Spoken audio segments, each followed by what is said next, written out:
So what a weekend it was for college football news, and there's still so much for us to discuss. But before we jump back into all of that, we need to talk about some of the storylines we missed while focusing on the transfer portal. And that comes from the world of recruiting. Because today, we need to talk about one of the nation's premier players in Malik Bryant dropping their top 5, which includes Florida, USC, UCF, USC, and the Alabama Crimson Tide. We need to break down why this is a race you need to be aware of. But before we do, as always, y'all know the drill. I need to hear from you. Hop down to the comments, Y for yes, N for no. And given that 3 of the 5 schools are located in the state of Florida, do you believe that Malik Bryant will be playing his collegiate ball in Florida? And let me know what you're thinking.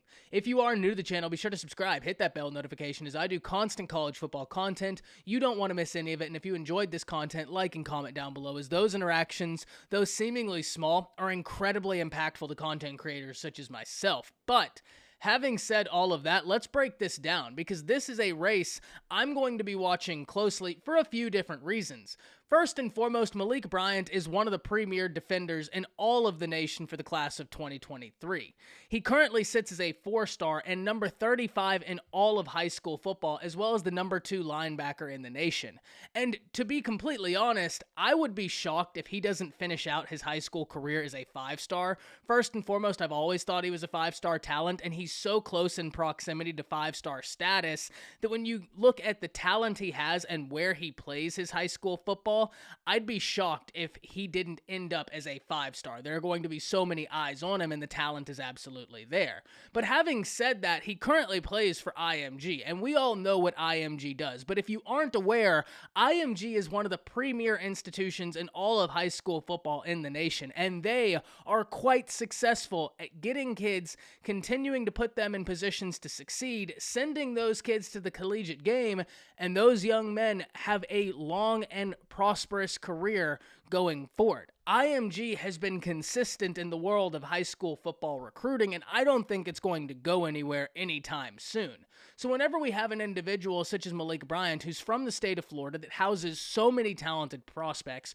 who's so close to 5-star range, and who I believe will be pushing to 5-star range, and plays for a premier high school institution, there's already a lot to continue to watch going forward. But then when we really start breaking down the 5 institutions listed, the level of excitement, for me at least, goes up a notch. And let's do that right now.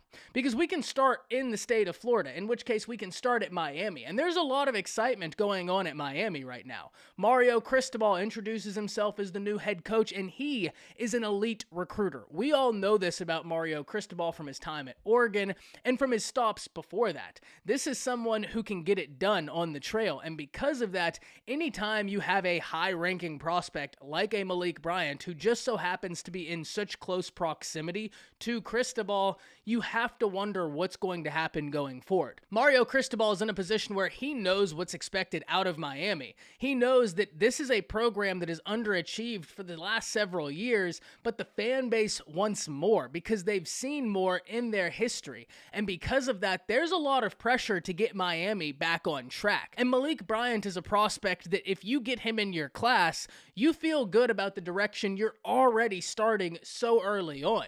And so this is going to be a prospect that Cristobal, that Miami push very heavily for, and deservedly so. It only makes sense. He's someone who can step in, be an instant contributor for your team, and he's someone that could excite your recruiting class on top of that. So that's something you really love to see. But for Florida as well, a lot of the same things I just talked about for Miami are present for the Florida Gators, in the sense that there's a lot of hype around Florida right now. This is a team with a proud fan base that wants to win, and they've seen their program be incredibly successful, but now there's a new head coach in charge in Billy Napier, and there is a lot of excitement about not only Napier, but the staff and what Napier is assembling at Florida. And whenever you look at that, and we've talked at length about all of the talent from Florida that has left the state of Florida, that's the reason why guys like Cristobal and guys like Billy Napier are being pegged for those jobs, so that slow bleed of the talent located in Florida can stop. And what a better way to stop it, if you are the Florida Gators, than with Malik Bryant, one of the top prospects in the state, coming in as a top 10 player in the state of Florida, which, let's get this thing understood. If you're number 35 in the nation and you're the number 8 player in your state, that's a pretty good indication that your state is busting out elite talent regularly. And that's something we've got to keep an eye on. For UCF, this gives the closest proximity to home. Malik Bryant's from Orlando, UCF located in Orlando, and UCF is a program that has had the national spotlight for quite some time. This isn't a group of 5 team that we're unaware of, and furthermore, this is a team that's on their way to the Power 5. So UCF has the national attention. We know who they are. If he was to go to UCF, he could get good coaching, and he wouldn't be in a position where he's at an institution that doesn't pull some sort of notoriety. At least with UCF, he has the proximity to home. They're an institution that pulls notoriety, and they're an institution that's on their way to the Power 5. Now, in my opinion, I think it's less likely that he attends UCF, especially when you have major players such as Miami, Florida, Bama, and USC involved, but it would be foolish to ignore their presence on this list. And they're there for a reason, and they do have things to offer, so we have got to be cognizant of their presence. But moving forward, we have Alabama. And Alabama has been synonymous with defensive success for quite some time, and the way you continue that is by getting in players such as Malik Bryant that you can plug into your system and that you have a ton of faith that they're going to be able to do it and do it at a high level. And this is a battle Nick Saban and company would love to win. And really, this is going to be interesting. There are so many shifting landscapes right now in college football, and they're all affecting the college football recruiting world. Now, GOAT Saban has been on the forefront of every other shift, and I have no reason to believe that he won't be on the forefront of this one as well. But especially when you combine all of the shifting landscapes in college football with some heavy-duty recruiters being introduced in the state of Florida, well, now when you're talking about a Florida prospect, I'm even more interested than I would have been a year or two ago, and that's saying something considering how obsessive I am about college football. But this is a prospect, this is a process we're going to have to watch if you're an Alabama fan. Bama has been nothing but successful about going into the state of Florida, getting talent, and then being real successful, not only utilizing that talent, but then developing it and sending them to a long and healthy NFL career. And so that is going to be a pitch utilized and given to Bryant, because why wouldn't you? It'd be foolish not to.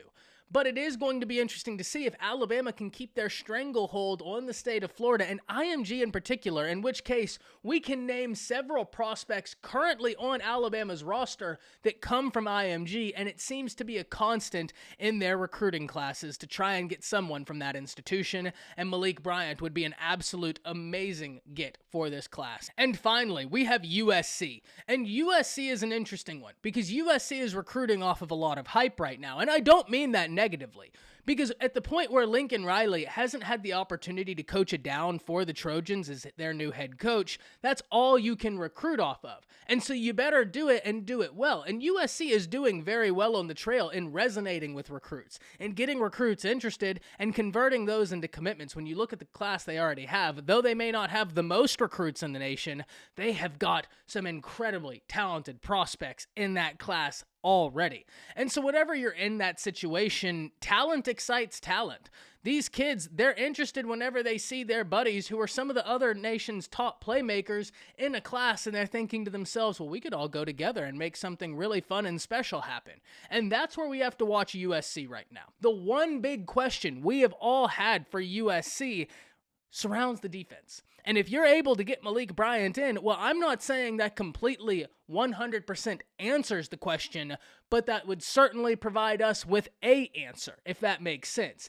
Because getting in a guy of this caliber says something. And if you're Lincoln Riley, if you're Alex Grinch, if you can lure him not only away from the state of Florida, but from teams that have been so successful in recruiting not only IMG, but Florida, and have been so successful defensively, if you're able to pry away a Malik Bryant from those institutions, well, that means something. And that's going to generate even more hype, even more excitement than is already present. And this is a situation we've got to watch going forward, because though Malik Bryant isn't committing tomorrow, the clock is ticking, and he has said before that he would like to commit July 23rd, and that date is quickly approaching.